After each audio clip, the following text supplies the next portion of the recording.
What approach would you take with a trauma victim? By Krishna's mercy.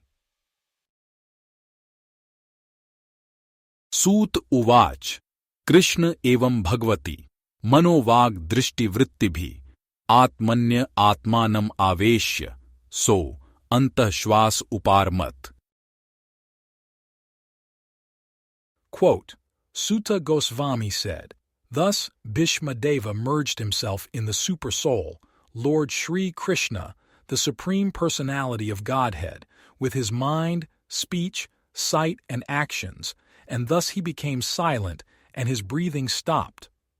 Shrimad Bhagavatam 1.943. I heard an interesting thought exercise recently. It is in the realm of religion.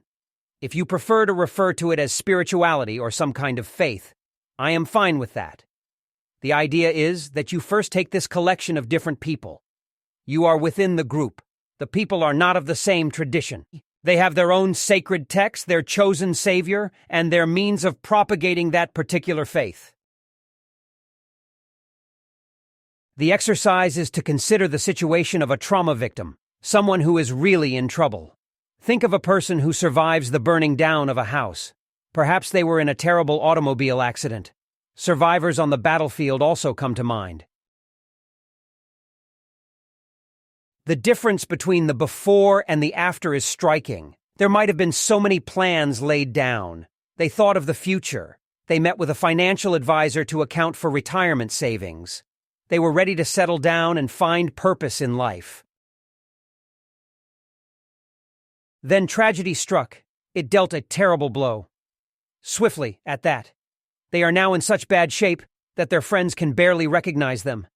It is within that situation you are asked to focus. As you are part of this group of followers, what would your specific philosophy or religion have to give that person? What kind of counsel could you offer the victim? I think it is an interesting exercise, no? What would the person from the Vaishnava tradition say? What is the best approach? I am assuming it is a little cruel to bring up karma, and how everyone either enjoys or suffers the results of past activities. You know, that verse from Bhagavad-gita about the Karana and Gunasanga.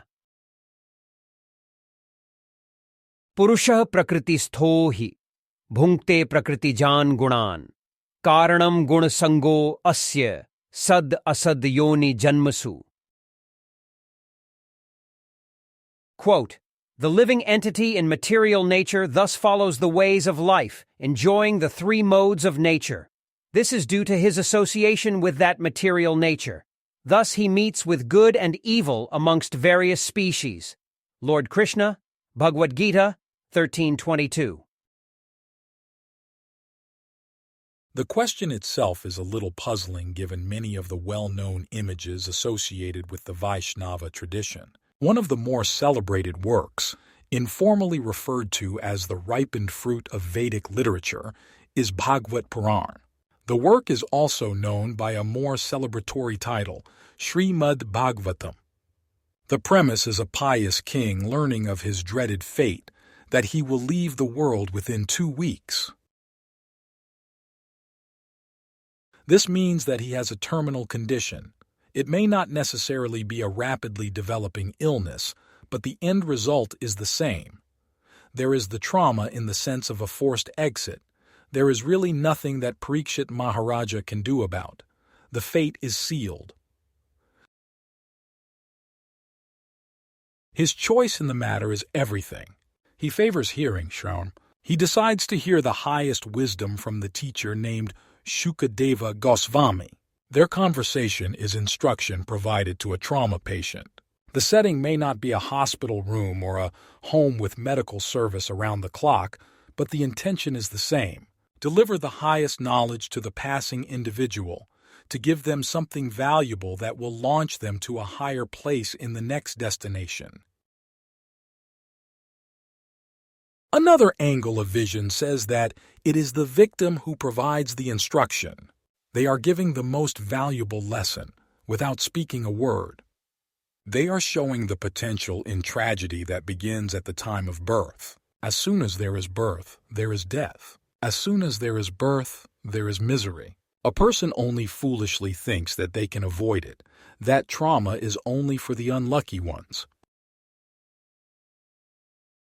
Shrimad Bhagavatam also briefly describes the departure of the respected Bhishmadeva. Though he is lying on the battlefield defeated, with a body full of arrows, he does not secure his great knowledge in a vault, as a secret only he will keep. Rather, he decides to pass that knowledge on to the respected Yudhishthira, such that the knowledge can be of value to so many others. That great hero of the Kuru family lived by Dharma and also died by it, merging into transcendence at the time of death. In closing,